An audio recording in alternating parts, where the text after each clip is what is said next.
Hey, Casas Adobe's Pastor John here, and not King John, but Pastor John. And actually, the reason why I'm wearing a crown today is because we are celebrating Epiphany on Sunday. And so in Spanish, you remember, it was El Dia de los Reyes Magos, the day of the Magi kings, literally.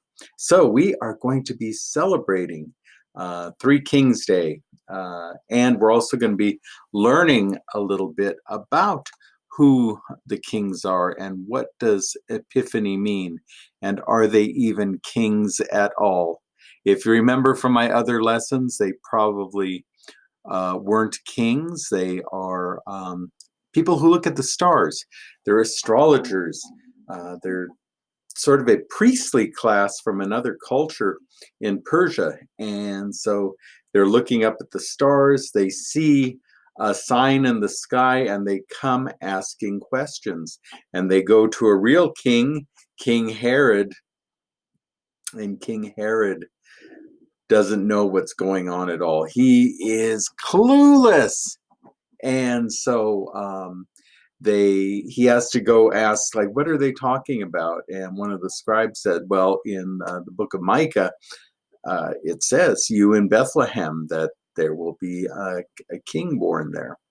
And so Herod is a tricky guy, and he says, you know what, go and find this child, and when you do, come back to me and tell me, because I want to worship too.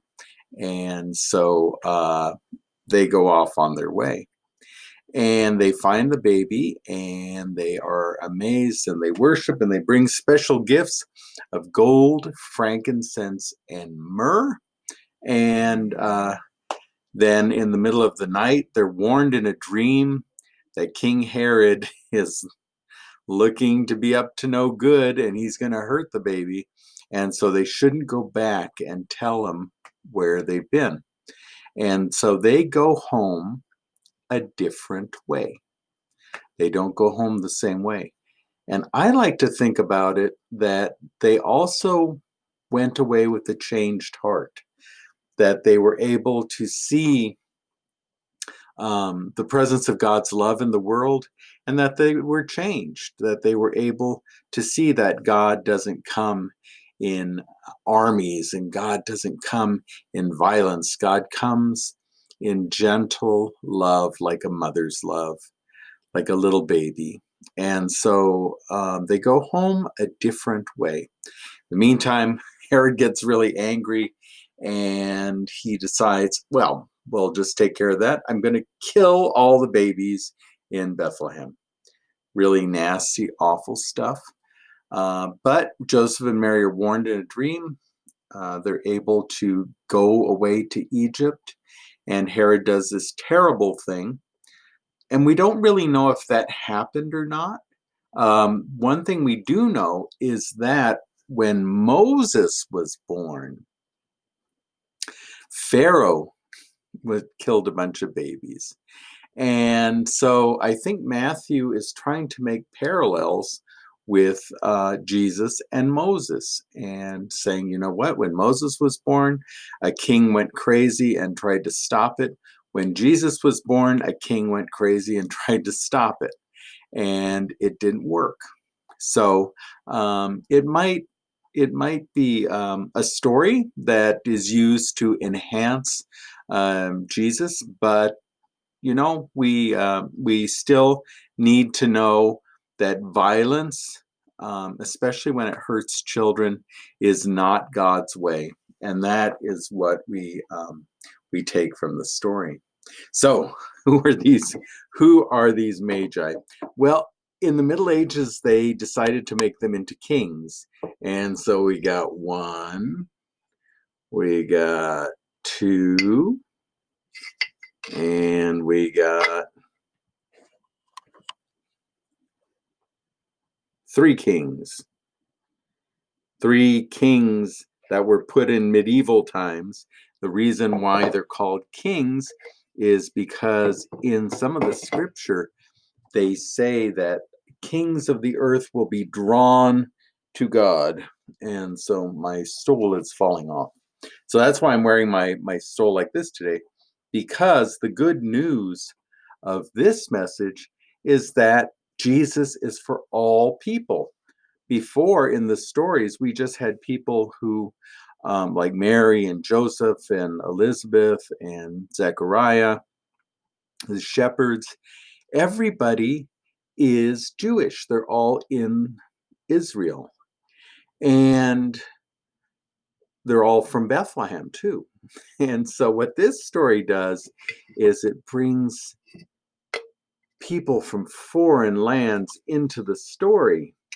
Now, the other thing is we always show them as guys, all male, and that might not be the case. There's good indication that some of these priests from Persia may have been women.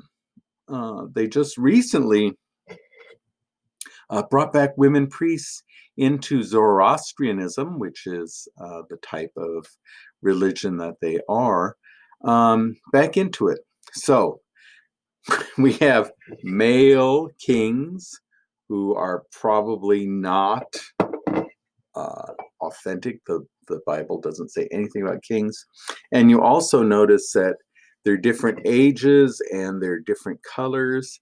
And that comes from Absalom, who is a monk from the 7th century, and he talked about their names, Caspar, Melchior, Balthasar, and he also added what they look like. What they're trying to do is they're trying to show that these are people from all over the world. They're not just people from that certain region, but this is from all over the world. So we are going to be celebrating El Dia de los Reyes Magos on Sunday. And after Mr. West teaches his lesson, we are going to have a virtual cutting of the Rosca de Reyes and see who gets the little baby out of the slice. And then I am working on a virtual piñata, and we are going to be doing all the fun things that we normally do, plus communion. So, plus I have examples of, this is frankincense and myrrh, and look right there, that's gold. So we got gold, frankincense, and myrrh that we can look at and I'll be talking about, and it's just going to be a really good fun time. So if you have a chance, follow your star straight to Fun Day School on Sunday, and we will learn about the gift of Jesus to the world and all people, because that's what the story is about, and that's what we're celebrating, is the gift to everyone. So, as always, I want you to be safe, be well, be a blessing, and I will see you on Sunday. Peace.